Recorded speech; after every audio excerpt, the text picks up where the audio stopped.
The air in Orbital 9's docking bay tasted of ozone and desperation. Jax Corbin, ran his calloused fingers over the sleek hull of his pod, feeling the microscopic imperfections beneath the carbon nanocoating. Around him, the other contestants made final preparations, their various appendages working with practiced precision on machines that represented the pinnacle of their species' technological achievements. 60 seconds until the race began. Jax reached into his pocket and pulled out a small holographic cube. With a gentle tap, it activated, projecting the smiling face of a young woman with the same sharp jawline and storm-gray eyes as his own. "I'm doing this for you, Mara," he whispered, his voice barely audible over the cacophony of the launch bay. "One question. That's all I want." The death track was the ultimate extreme sport, a massive planetary structure that manipulated space-time, creating probability storms and reality fractures. No species had ever completed it without significant loss of life or sanity. The prize wasn't money or fame, but something far more valuable. The track would answer one question with absolute truth. A question worth dying for. "Final preparations. Contestants." The announcement reverberated through the docking bay in 17 different languages. 45 seconds to launch." Jax slipped the hollow cube back into his pocket and climbed into his pod. The neural interface hummed to life as it connected with his implants, displaying vital statistics and course projections across his field of vision. His hands moved automatically, disabling the standard safety protocols and stability measures. Without them, the pod would be faster, but exponentially more dangerous. Warning: temporal stabilizers offline. Reality anchors disengaged. Probability shields disabled. The pod's AI spoke with artificial concern. Recommended action: restore safety systems before... Jax silenced the warning with a thought. The pod sealed around him with a pneumatic hiss. 30 seconds to launch! Through the viewport, he watched as the other racers made their final checks. Voran Kess, a luminaric with skin like polished obsidian, caught his eye and made a slashing motion across her throat. Her species had attempted the track 17 times, each attempt ending in disaster. They considered it a spiritual journey rather than a race. 20 seconds. Jax closed his eyes and recalled the day 5 years ago when the emergency beacon from Mara's research vessel had gone silent in the Cygnus Reach. He'd been the first responder, breaking a dozen interplanetary rescue records to reach her coordinates. Too late. Always too late. Had she died, blaming him?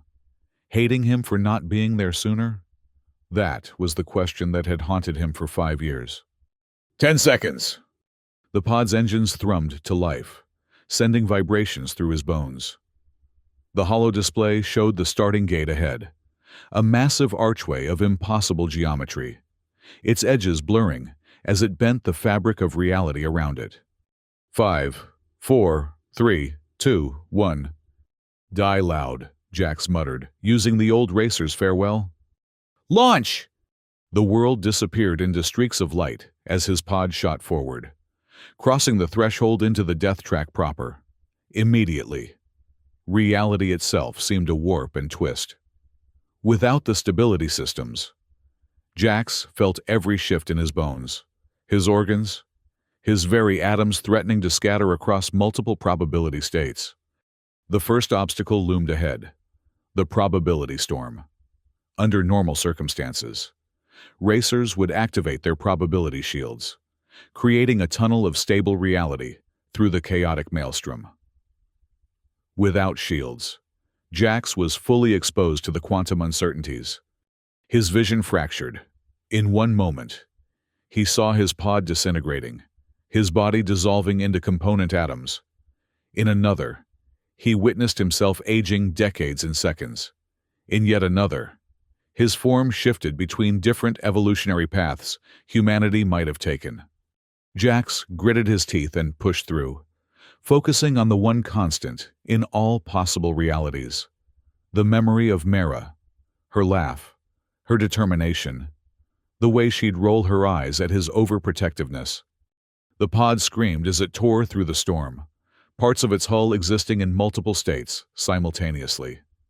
Jax felt blood trickling from his nose, his ears, the corners of his eyes as his body struggled to remain coherent in one reality. Then, suddenly, clarity. He'd passed through the storm in half the expected time. The course ahead split into 3 paths. His racing instincts told him to take the center route, the most direct, but also the most treacherous. As he veered toward it, another pod appeared alongside his, its hull scorched and warped, trailing what looked like stardust. Through the viewport, Jax glimpsed his unexpected companion, a being composed of what appeared to be condensed starlight, its form constantly shifting between solid and gaseous states. The keeper of fading stars, the only entity known to have attempted the track more than 20 times. Their communication system crackled to life. Human. The keeper's voice sounded like wind through crystal chimes. Your vessel is damaged beyond repair. Mine as well. Neither of us will finish alone. I don't need to finish, Jax replied, blood bubbling between his lips. I just need to survive long enough to get my answer. The track gives nothing freely, the keeper responded. And what you seek may not be what you need. Before Jax could respond, they entered the memory maze. The walls around them shifted, becoming transparent, revealing images from Jax's past, specifically, images of Mara. Mara at 7, gap-toothed and fierce, declaring she would explore every corner of the galaxy. Mara at 12, building her first propulsion engine, grease-smeared and triumphant. Mara at 16, accepted into the Interplanetary Research Academy, the youngest ever. Mara at 22, boarding her research vessel for the Cygnus expedition, waving goodbye. Each image struck Jax like a physical blow. He hadn't brought stabilizers, but he'd brought something worse. His guilt, his regret, his unanswerable questions. The perfect fuel for the memory maze to use against him. The pod lurched violently as reality buckled around him. The neural interface shrieked warnings as Jax's vitals spiked dangerously. He was losing control, losing focus, losing himself in the endless corridor of his own memories. Then, unexpectedly, the keeper's pod nudged against his, establishing a physical connection. Through the viewport, the starlight being pressed what passed for a hand against the glass. Join, the keeper's voice came through clearer now. My species perceives all moments of time simultaneously. I can help you navigate your memories. Desperate and with nothing to lose, Jax pressed his bloody palm against the viewport, matching the keeper's gesture. The world exploded into light and sensation. Suddenly, Jax wasn't just experiencing his own memories. He was experiencing the keeper's perception of time. Past, present, and future existed concurrently. A tapestry of events where cause and effect were merely suggestions rather than laws. And within this expanded consciousness, he saw something new in his memories of Mara. The pride in her eyes when she spoke of her older brother, the rescue pilot who broke records, saving lives across the galaxy. The maze shows only what you fear. The keeper's thoughts resonated directly in Jax's mind, not what was real. With this new perspective, Jax piloted his pod through the memory maze, no longer fighting the images but acknowledging them, accepting them as part of his journey. The keeper's consciousness remained intertwined with his, providing a stability that no technology could match. They emerged from the memory maze into a new section of the track, tomorrow's graveyard. Here, the very ground was formed from the compressed possibilities of futures that would never come to pass. Ghostly structures rose and fell. Lives that would never be lived played out their moments before dissolving back into the quantum foam. Impressive! A new voice cut through their shared consciousness. Vorthana Kess had somehow caught up to them, her pod gleaming with luminaric technology. But the human won't survive what comes next, Varan's eyes glowed with unnatural intensity, the neural implants in her obsidian skin pulsing with power. She was channeling all her pod's resources into her species' unique ability, memory manipulation. Suddenly, new images assaulted Jax's mind. Mara's final moments, fabricated by Varan's powers. In these false memories, Mara cursed his name as her ship broke apart, her final thoughts full of hatred and blame for the brother who arrived too late. She died hating you. Varan's voice slithered into his mind. She died knowing you failed her. Jax's pod wobbled dangerously as his concentration fractured. The Keeper's presence in his mind dimmed as Varan's attack intensified. Every second you waste here is another second she suffered. Varan continued, her pod pulling ahead. You can never outrun that truth. Jax felt himself slipping, the false memories threatening to overwrite the truth. His pod began to break apart, pieces of it phasing in and out of reality as his focus wavered. Then, in the depths of his despair, he felt the Keeper's consciousness surge forward with unexpected strength. She offers you a false past. The Starlight being's thoughts rang clear. I offer you the truth of all time. The Keeper's consciousness expanded within him. And suddenly, Jax was experiencing not just one being's perception, but the entire timeline of the Keeper's species, the chronovores. He felt their joy and sorrow across millennia, their gradual evolution from creatures bound by linear time to beings who existed in all moments simultaneously. Most importantly, he experienced their central philosophy, that joy and pain were equally valuable threads in the tapestry of existence, neither to be rejected nor clung to, but rather witnessed and honored for the patterns they created together. With this revelation flooding through him, Jax found his center again. The false memories Varan had planted dissolved, unable to stand against the vastness of the chronovore experience. You cannot make me fear what may have been. Jax projected the thought outward, toward Varan. And you cannot make me reject what was. His pod stabilized as his focus returned. Ahead lay the most dangerous section of the track, the causality rapids, where cause and effect became untethered, where pilots had been known to age backwards or witness their own deaths from outside their bodies. In a normal race, this would be where pilots exercised extreme caution.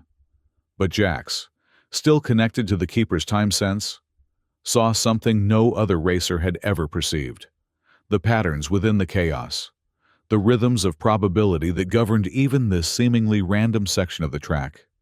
Now, Jax whispered, both to himself and to the Keeper. He slammed his pod's thrusters to maximum, aiming directly for the most turbulent section of the rapids. Behind him, he heard Varan's startled cry as she witnessed what appeared to be a suicide run.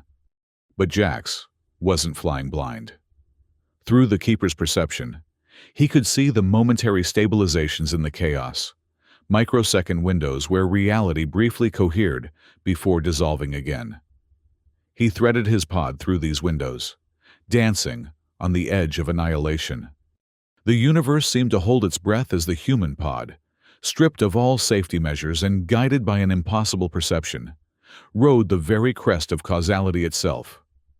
Jax felt his body simultaneously burning and freezing, aging and regressing, dying and being born, and through it all, he maintained his course. They burst through the rapids and into the final stretch, the finish line shimmering ahead like a mirage. Varan's pod appeared alongside them, the luminaric pilot's face contorted with effort as she pushed her vessel beyond its limits. Impossible, she gasped through the calm. No human consciousness should be able to. I'm not just human anymore, Jax replied, the Keeper's starlight swirling behind his eyes. Together, the human and the chronovore crossed the finish line. Time seemed to stop. Then, the track's monitoring systems announced in that same multi-language broadcast. Death track completed, time 29.8 seconds. New record established. Jax's pod settled onto the arrival platform, steam hissing from its overheated systems. The keeper's vessel materialized beside his, its structure barely holding together. Around them, the few spectators brave enough to witness the death track from the safety of temporal bubbles erupted in astonished cheers. Medical teams rushed forward as Jax's pod opened. He staggered out, blood streaming from his nose and ears, his neural implants smoking slightly from the overload of the keeper's consciousness. Nearby, Varan's pod crashed rather than landed. The luminaric pilot unconscious inside, her implants burned out from the strain of her attempted manipulation. The track's central intelligence manifested as a swirling vortex of light above the finish line. Winner identified, Jackson Corbin, human. State your question, and the track shall answer with absolute truth. Jax stood shakily, the keeper's gossamer form materializing beside him, supporting him. He looked at the swirling vortex, then at the hollow cube of Mara still clutched in his hand. "I forfeit my question," he said, his voice steady despite his physical condition. The spectators gasped. No one had ever given up the prize. "I transfer my right to question to the Keeper of Fading Stars," Jax continued. The Keeper's form pulsed with surprise, starlight swirling in patterns of confusion and gratitude. "Are you certain?" the track's intelligence asked. "This right cannot be reclaimed." Jax nodded. "I already have my answer." He looked at the Keeper. "Ask what your people need to know." The chronovore's form stabilized, becoming more solid than Jax had ever seen it. When it spoke, its voice resonated with the collective will of its species. "Track," the Keeper addressed the swirling intelligence. "My people have lost our home star and with it, our connection to our own past. We exist in all moments simultaneously. Yet we have forgotten how to value each moment individually. Tell us, how do we rebuild hope when we already know all possible futures?" The track's vortex expanded, encompassing both the Keeper and Jax in its light. When it spoke, its voice seemed to come from everywhere and nowhere. "The chronovores seek what the human has found," the track answered. "To witness all of time is to risk valuing none of it. Your salvation lies not in knowing the future, but in cherishing the present. Each moment of joy, each instance of sorrow, each connection formed across the improbable expanse of existence. Like the human who raced not for victory, but for understanding, you must learn to honor both the light and the dark in your eternal experience." The vortex receded, leaving the Keeper's form glowing with new purpose. Around them, medical teams were loading Varan onto a stretcher, the luminaric pilot's vital signs weak but stable. Jax looked down at the hollow cube in his hand. Mara's image smiled up at him, frozen in that last moment before she boarded her research vessel. For the first time in 5 years, he smiled back without the crushing weight of guilt. "She didn't blame you," the Keeper said softly, its consciousness still lightly touching Jax's. "I saw it in your true memories, not the false ones Varan created.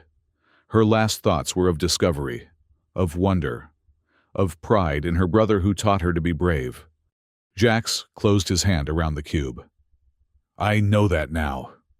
He looked up at the impossible architecture of the death track, stretching away into distorted space-time. "I didn't need the track to tell me. I just needed to stop running from the question." Together, they made their way to the memorial wall, where racers traditionally commemorated those lost on the track. Instead, Jax used his pod's emergency laser to etch a different name.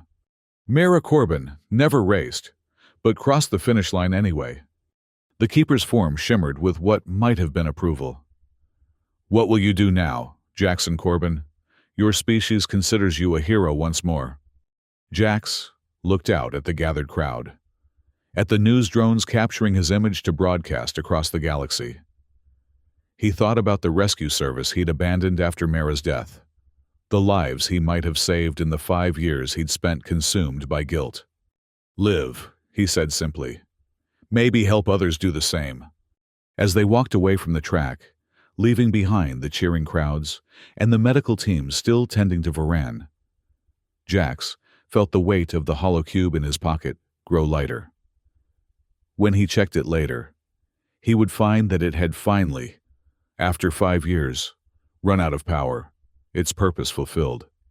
For the first time since losing Mara, Jax Corbin looked to the future without the shadow of the past dimming his vision. Beside him, the keeper of fading stars, a being who had always seen all of time but never fully lived in any moment, was learning to appreciate the present through Jax's human perspective. Two beings from opposite ends of temporal experience, finding balance in each other's view of existence. And somewhere, in a reality where the present, past, and future were one, Mara Corbin smiled. The morning after the race, Jax awoke in the medical facility, his body still recovering from the temporal stresses of the death track. His neural implants had been repaired, though the doctors warned him that traces of the Keeper's consciousness might linger in his perception for weeks, possibly years. He didn't mind.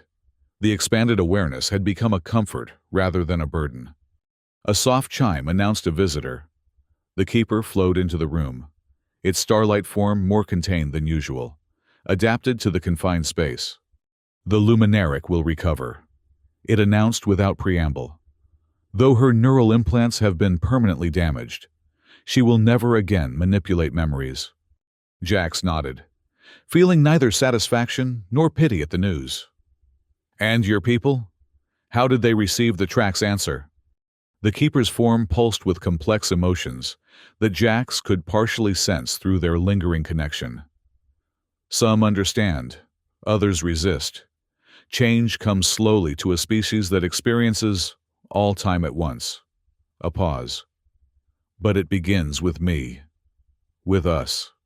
Jax swung his legs over the side of the bed, testing his strength. His muscles ached with the memory of being simultaneously young and old, existing and not existing. "I've been offered my position back with the Interplanetary Rescue Service," he said. "They think the publicity from the race will help recruitment." "And what did you tell them?" the Keeper asked, though Jax suspected it already knew the answer. "I said yes." Jax stood, steadying himself against the wall. "But with one condition. I want to establish a new division, focused on temporal distress. There are beings trapped in probability storms, causality loops, people who need help that conventional rescue can't provide." The Keeper's form brightened. "A noble purpose, though one that might benefit from a guide familiar with temporal perception." Jax smiled. "I was hoping you'd say that." Outside the medical facility, they found Vorthan Kess waiting, her obsidian skin now marked with the scars of burned-out implants. Without the enhancements, she looked smaller, more vulnerable. "I came to apologize," she said, her voice lacking its previous manipulative smoothness. "My people believe the track is a spiritual journey, not a race to be won. I lost sight of that." Jax studied her. Without the Keeper's time sense, he might have dismissed her apology as another manipulation. But he could see the sincerity in her temporal signature, the genuine regret rippling through her potential futures. "The track changes everyone who survives it," he said finally. "Maybe that's the point." Voran nodded, her eyes moving between Jax and the Keeper. "They're calling you the temporal rescue team already. The human who broke the death track and the chronovore who guided him." "Names are unimportant," the Keeper said. "Purpose is what matters." "Either way," Voran continued, "I want to help. Without my implants, I can't manipulate memories anymore, but I still understand them. I know how trauma shapes perception. That knowledge could be useful for your rescues." Jax exchanged a glance with the Keeper, feeling their shared consciousness evaluating possibilities. After a moment, they both nodded.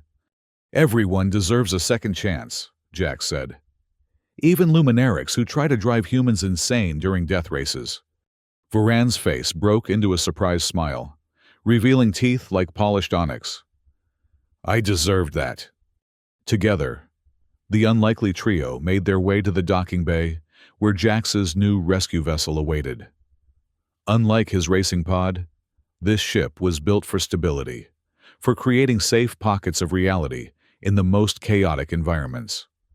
The Interplanetary Rescue Service had spared no expense, incorporating both human and chronovore technology. As they boarded, Jax paused to look back at the looming structure of the death track in the distance, its impossible geometry still bending light and reality around it. "You know," he said to the keeper, "I never asked why it's called the death track. No one's actually died on it for centuries. The temporal displacement technology prevents permanent death." The keeper's form rippled thoughtfully. "Perhaps because what does die there are the illusions we carry, the false perceptions that limit us." It gestured to Varan. "Her belief in the superiority of manipulation, then to itself. My people's detachment from the value of moments." Finally, to Jax, "Your guilt over a death you couldn't prevent." Jax nodded slowly. "So it's not about racing at all. It's about what we're willing to lose in order to move forward." "Indeed," the keeper confirmed, "and what we might gain when we surrender what holds us back." The ship's engines hummed to life as Jax took the pilot's seat, the neural interface connecting more smoothly than ever before. The keeper positioned itself at the temporal navigation station, its starlight form merging partially with the ship's systems. Voran strapped herself into the communication officer's chair, her hands already learning the controls. "First rescue mission," Jax announced, pulling up the distress call on the main screen. "Research vessel caught in a probability cascade near the Cygnus Reach. 3 crew members, temporally fractured." "Fitting," the keeper observed. "A beginning that echoes your past." "But doesn't repeat it," Jax corrected, initiating the launch sequence. "This time, I'm not too late." As the rescue vessel rose from Orbital 9 and accelerated toward the jump point, Jax felt a sensation he hadn't experienced in 5 years. Purpose, untainted by regret. Beside him, the keeper's consciousness brushed against his, sharing the experience of this moment from infinite perspectives simultaneously. And somewhere in his pocket, the powerless holocube of Mara remained, no longer a reminder of failure, but a symbol of the connections that transcended even death and time. The ship vanished into hyperspace, leaving behind the death track and all it represented. Ahead lay not just rescues, but a new understanding of what it meant to exist across the complex tapestry of space-time, and what it meant to save those lost within it. For Jackson Corbin, the race was finally, truly over. The real journey had just begun. When the temporal rescue team arrived at the Cygnus Reach, they found a situation more complex than the initial distress call had indicated. The research vessel was not merely caught in a probability cascade. It existed in multiple quantum states simultaneously, with the crew members experiencing different timelines in parallel. Jax recognized the phenomenon immediately. "Schrödinger trap," he muttered, studying the sensor readings. The vessel triggered a quantum observer paradox. Without external observation to collapse the waveform, they're stuck in perpetual possibility. "Similar to what my people experience naturally," the keeper noted, its form stretching toward the view screen. "But without the evolutionary adaptations to process it, their minds will fracture if left too long." Varan leaned forward, her obsidian fingers dancing across the communication console. "I'm detecting fragmentary transmissions across multiple temporal bands. They're trying to call for help in every potential reality." Jax felt a chill that had nothing to do with the ship's temperature. 5 years ago, this could have been Mara's vessel. This could have been the emergency he failed to respond to in time. The keeper sensed his thoughts. Different circumstances, Jackson Corbin, different outcome. Right. Jax shook off the momentary paralysis and activated the ship's temporal stabilization field. "We'll need to synchronize our perception with each quantum state separately, extract the crew members one by one, then collapse the waveform to restore the vessel to a single reality." "Dangerous," Varan observed. If we become entangled in their paradox, we could end up trapped ourselves. That's why we have this, Jack said, gesturing to the keeper. No one navigates quantum uncertainty better than a being who perceives all possibilities simultaneously. The keeper's form brightened with what might have been pride. I will anchor us to baseline reality, while you perform the extractions. For the next 12 hours, they worked in perfect synchronization. Jax piloted their vessel through quantum states that shouldn't have been navigable. The keeper maintained their connection to definite reality, preventing them from becoming lost in possibility. Varan, drawing on her experience with memory and perception, helped the disoriented crew members recognize their true selves among the quantum echoes. When the final crew member was safely aboard and the research vessel restored to singular existence, Jax found himself facing the ship's captain, a Terran woman with cybernetic enhancements and eyes that reminded him painfully of Mara's. "You're the Death Track champions," she said, recognition dawning. "The human who finished in 30 seconds. 29.8, Jax corrected automatically, then smiled to soften the pedantry. "But that's not why we're here." The captain studied him curiously. "They said you gave up your question to the track. No one's ever done that before." Jax glanced at the keeper, who was helping one of the other crew members adjust to normal temporal perception. "Some answers can't be found at finish lines." "Well, whatever your reasons," the captain said, extending her hand. "Thank you for the rescue. We calculated our chances of survival at less than 8%. Jax shook her hand, feeling an odd sense of closure. Statistics aren't destiny. I learned that the hard way. As they prepared to return the research team to the nearest space station, Varan approached Jax with a puzzled expression. "There's something strange in their research data. They were studying temporal anomalies near a collapsed star. Specifically, the effects of extreme gravity on causality." "That's not unusual for this sector," Jax replied, helping the still disoriented captain to a seat. "No, but this is..." Varan brought up a holographic display of the research vessel's findings. They recorded temporal echoes from 5 years ago, from another vessel that was lost in this same region. Jax froze, his heart suddenly pounding. "What was the vessel's designation?" Varan's obsidian fingers expanded the data. "Research Vessel Artemis, commanded by Dr. Mara Corbin. It was reported destroyed with all hands lost." The world seemed to tilt beneath Jax's feet. The keeper immediately flowed to his side, its consciousness reaching out to stabilize his shocked mind. "The captain," Jax managed, his voice barely audible. "Ask her what they found." Varan relayed the question. The captain, still adjusting to singular reality, consulted her datapad. "Not much. Temporal echoes are just impressions left in space-time. Not actual..." She stopped, looking more closely at her readings. "Wait, there's something here I missed before. The Artemis didn't simply break apart as reported. It triggered a quantum entanglement, similar to what happened to us, but much more severe.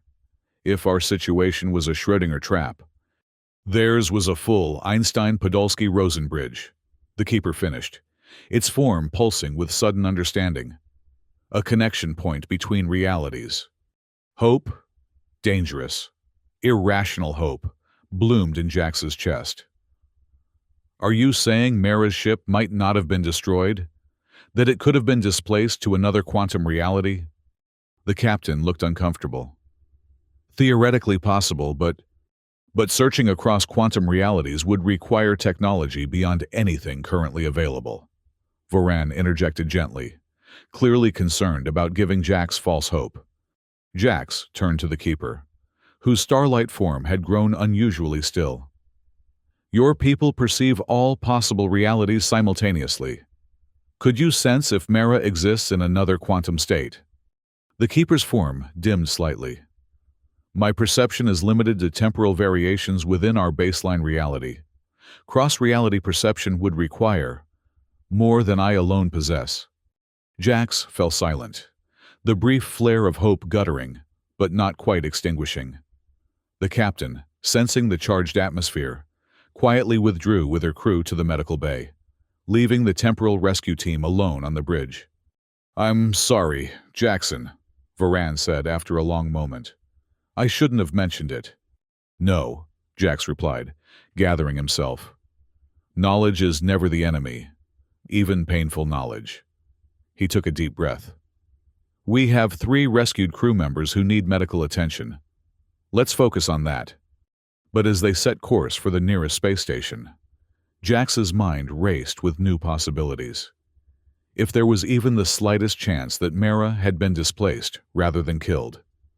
The Keeper, still connected to his consciousness, projected a cautionary thought. Pursuit of quantum ghosts has driven many beings to madness. Jackson Corbin, even my people, with our temporal perception, do not lightly cross the boundaries between realities. "I know," Jax acknowledged, "but I also know what it's like to live with questions that have no answers." "Then, perhaps," the Keeper suggested, "we should seek not the answer itself, but the means to ask the question properly." Varan looked between them, clearly following only half of their semi-telepathic exchange. "What does that mean in practical terms?"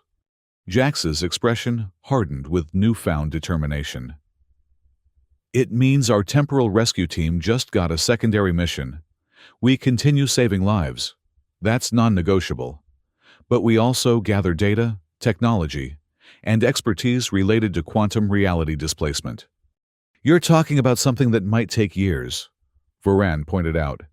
"Decades, even." "Time is relative," Jax replied, sharing a meaningful glance with the Keeper. "Especially for us." The Keeper's form brightened with what might have been amusement or approval. "Indeed. And what is time to those who have raced the death track and won?" As their ship accelerated toward the space station, carrying both the rescued researchers and newfound purpose, Jax felt something he hadn't experienced since before Mara's disappearance: balance. The weight of guilt had been replaced by the steady pressure of hope, not the desperate, consuming hope of before, but something tempered and patient. Whether or not he ever found Mara in some distant quantum reality, he had found himself again, and in doing so, he had discovered that some races never truly ended. Some finish lines were merely the starting points for longer, more meaningful journeys. The Keeper, sensing his thoughts, projected a final observation before focusing on their arrival procedures. The track's wisdom applies here as well, to honor both joy and sorrow, possibility and limitation. This is the path forward. Jax nodded, his hands steady on the controls as the space station appeared in their viewport. "Then that's the path we'll take, together." Behind them, the quantum echoes of countless possibilities played out across the vast expanse of the Cygnus Reach, including, perhaps, one where a brilliant researcher named Mara Corbin still pursued discovery across the stars, wondering about the brother she'd left behind. Some questions didn't need immediate answers. Some journeys were valuable precisely because they might never end. And sometimes, racing against death meant embracing life in all its uncertain glory. 6 months into their work as the temporal rescue team, Jax, the Keeper, and Varan had established a reputation that spread across 17 systems. They specialized in the cases other rescue services deemed impossible: temporal loops, quantum disasters, causality fractures. Their success rate approached 98%, a figure previously unimaginable for temporal spatial emergencies. Between missions, they pursued their secondary objective: gathering data on cross-reality displacement. Progress was slow but steady, with each rescue providing new insights into the mechanics of quantum entanglement and temporal displacement. It was after a particularly challenging rescue, involving a mining colony caught in a time dilation field, that they received an unexpected visitor. Jax was performing maintenance on their ship's temporal stabilizers when the docking bay alert sounded. "Incoming vessel requesting permission to board," the ship's AI announced. Identity: Dr. Sebastian Way, Quantum Displacement Specialist, Central Galactic University. Jax exchanged a glance with the Keeper, whose form swirled with cautious interest. We didn't contact any quantum specialists, Jax noted. Yet one has found us nonetheless, the Keeper observed. After security scans confirmed the visitor carried no weapons or dangerous technology, they granted docking permission. Dr. Way proved to be a slight, elderly man with augmented eyes that gleamed silver in his weathered face. Captain Corbin, he greeted Jax formally. Keeper of Fading Stars. Vorthan Kess, your reputation precedes you. His augmented gaze moved between them with scientific interest. As does your unusual research focus. Jax maintained a neutral expression. We research many aspects of temporal spatial phenomena. Dr. Way, it helps us save lives. Of course, Way agreed smoothly. But your particular interest in cross-reality displacement is what brings me here today. He produced a small data crystal from his pocket. I believe I have information that would interest you. Regarding research vessel Artemis. Jax felt his heart stutter. Beside him, the Keeper's form contracted protectively, while Varan's obsidian skin darkened with suspicion. How do you know about our interest in the Artemis? Varan demanded. Way smiled thinly. When 3 Death Track champions start quietly collecting data on quantum displacement phenomena related to a specific lost research vessel, people in my field notice. He held the data crystal toward Jax. I've spent 30 years studying Einstein-Podolsky-Rosen bridges. What you seek may be possible. Jax hesitated, then took the crystal. Why help us? Because, Way said, his augmented eyes flashing. 5 years ago, my research partner was aboard the Intrepid when it vanished near the Horsehead Nebula. Official report, destroyed by gravimetric shear. But I recorded the same quantum signature you found for the Artemis. His expression hardened. If your sister is trapped in another reality, so is my colleague, my friend. Understanding passed between them, the universal language of loss and hope that transcended species and specializations. Show us, Jax said simply. Way's data proved revolutionary. He had developed a theoretical framework for tracking quantum displacement signatures across reality boundaries. Essentially, a method for determining which specific alternate reality might contain a displaced object or person. The problem isn't finding the alternate reality, Way explained, as they reviewed his equations. It's establishing stable communication with it, let alone physical transport. The energy requirements are astronomical. The Keeper, who had been absorbing Way's theories through direct consciousness, interface with the ship's computers, pulsed with sudden insight. Unless... All eyes turned to the chronovore. Unless one uses the Death Track, the Keeper continued. Its structure already manipulates space-time in ways that defy conventional physics. With modifications, it could serve as a quantum gateway. Way's augmented eyes widened. You're suggesting we repurpose the most dangerous racing venue in the galaxy as a trans-reality portal? We're suggesting, Jax corrected, that the track might already be such a portal, just not optimized for controlled transportation. Varan, who had been silently absorbing the discussion, spoke up. The track answers questions with absolute truth. What if we asked it directly about cross-reality travel? The track only answers the race winner, Way pointed out. Jax exchanged a meaningful look with the Keeper and Varan. Then I guess we're going racing again. Planning the second attempt at the Death Track took 3 months. This time, they wouldn't be racing merely to finish, but to win with a specific purpose. Way worked with them to design specialized equipment that could piggyback on the track's natural quantum fluctuations to scan for displacement signatures, matching the Artemis. The day before the race, as final preparations were underway, Jax found himself alone in the ship's observation deck, staring out at the stars. The hollow cube of Mara sat on the ledge before him, its power long depleted, but its significance undiminished. He sensed, rather than heard, the Keeper join him, the chronovore's starlight form reflecting in the viewport glass. "Second thoughts?" the Keeper asked, its consciousness lightly touching Jax's. "Not about racing," Jax replied. "About what comes after." He picked up the hollow cube, turning it in his hands. "What if we find her and she's different? What if she's built a life in whatever reality she's trapped in? What right do I have to disrupt that?" The Keeper's form swirled contemplatively. "My species believes that all possible realities exist simultaneously. If Mara lives in another quantum state, there are infinite Maras living infinite lives. The question is not whether you disrupt her existence, but whether you allow her the choice to know her own." Jax considered this. "And if she chooses to stay where she is?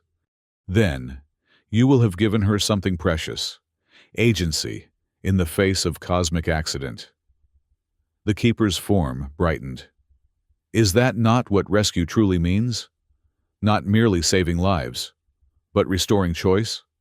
The wisdom of this perspective settled over Jax like a comforting weight. "Thank you," he said simply. "We are connected, Jackson Corbin," the Keeper responded. "Your perspective has changed my people's understanding of time. It seems only fair that mine should offer you clarity in return." The race itself proved even more harrowing than their first attempt. With Wei monitoring from a safe distance, Jax, the Keeper, and Varan entered the death track once more, this time in a single, specially modified vessel designed to maximize their combined abilities. Jax piloted with precision, born of experience, no longer fighting the track's reality distortions, but working with them.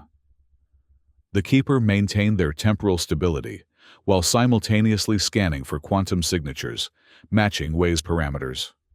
Varan, her skills repurposed from manipulation to communication, maintained their connection to Wei's monitoring equipment outside the track. They navigated the probability storm with calculated risks, threaded the memory maze without succumbing to its illusions, and approached the causality rapids with strategic caution rather than desperate abandon. When they crossed the finish line, this time in 34.2 seconds, slower but with purpose, the track's intelligence manifested before them. Winners identified: Jackson Corbin, human, keeper of fading stars; chronovore; Vorthan Kess, luminaric. State your question, and the track shall answer with absolute truth. Jax stepped forward, the prepared question clear in his mind. Track: we seek information about cross-reality displacement. Specifically, the location and status of research vessel Artemis and its crew, lost in the Cygnus Reach 5 years ago during a quantum entanglement event. The track's swirling form expanded, encompassing their vessel in shimmering energy. Your question touches on matters beyond my primary design parameters, it acknowledged. However, I can provide partial information. Images formed in the energy field around them, star patterns subtly wrong, planets in configurations that didn't match known space.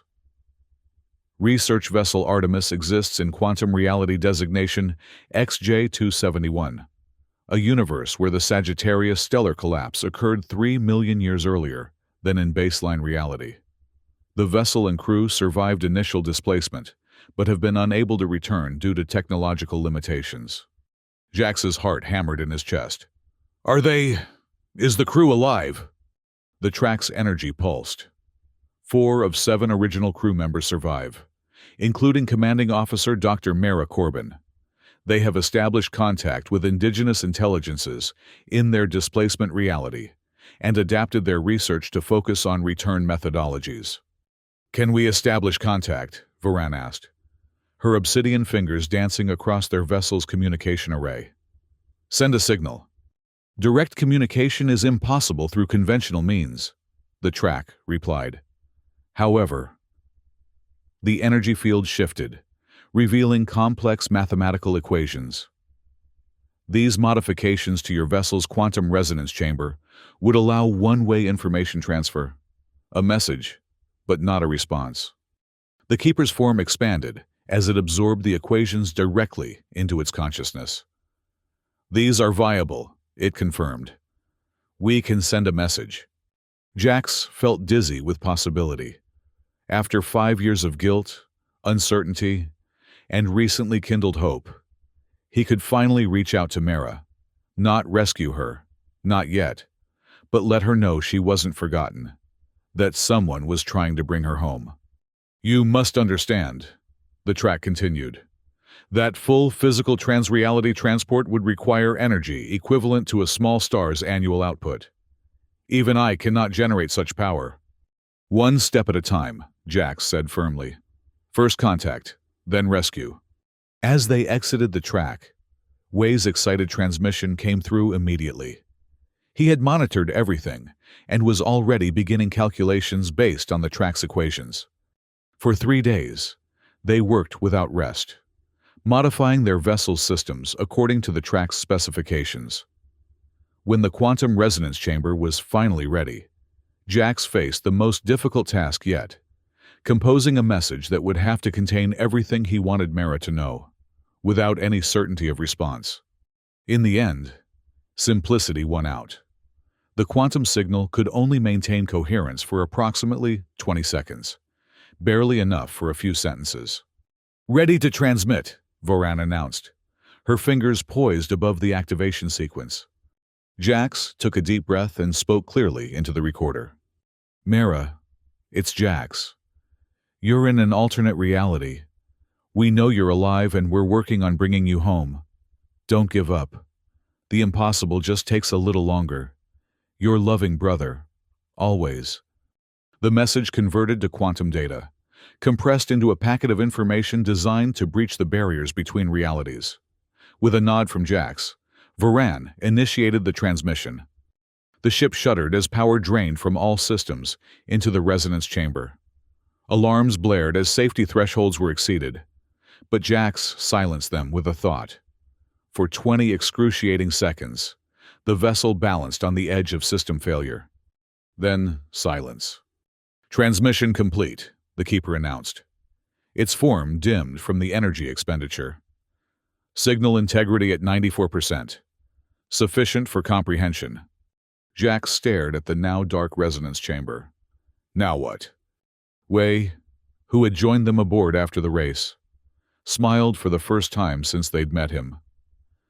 "Now, Captain Corbin, we build a door." The message had been sent. The impossible had been proven possible. What remained was merely a matter of engineering, determination, and time, commodities the temporal rescue team had in abundance. As their vessel drifted in orbit around the death track, its systems slowly recovering, Jax returned to the observation deck. This time, he placed the powerless hollow cube of Mara on the ledge with new purpose. It was no longer a reminder of loss, but a promise of reunion. The Keeper joined him, followed by Voran and Wei, all gazing out at the impossible geometry of the track against the backdrop of stars. "The track said one thing that troubles me," Wei admitted. "Even with all its power, it cannot generate enough energy for physical transport between realities." "The track can't," Jax agreed.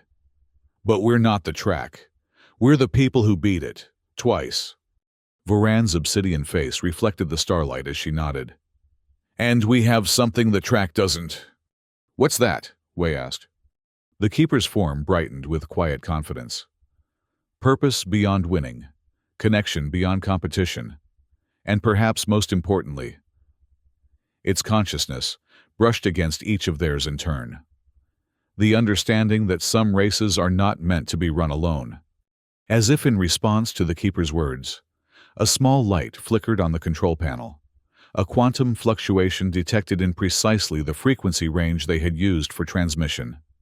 Too brief to contain a message, but unmistakable in its implication. Someone had received their signal. Someone was responding. Jax smiled, truly and fully, as he had not done since before Mara's disappearance. The journey ahead would be long and fraught with challenges that would make the death track seem simple by comparison. but for the first time in 5 years, he was running towards something rather than away from his past. Every species failed the death track, he murmured, recalling the headlines after their first victory. Until we didn't. The quantum sensor flickered again, stronger this time. Another reality reaching out across impossible distances. Dr. Wei, Jack said, straightening with renewed purpose. I believe we have work to do. Together. The unlikely team. A human driven by love. A chronovore seeking purpose. A luminaric finding redemption. And a scientist fueled by friendship. Turned away from the viewport and toward the future. Not just their future, but one that spanned realities and defied the very laws of existence. Some races were worth running, no matter how impossible the odds. Some finish lines were worth crossing, no matter how distant they appeared.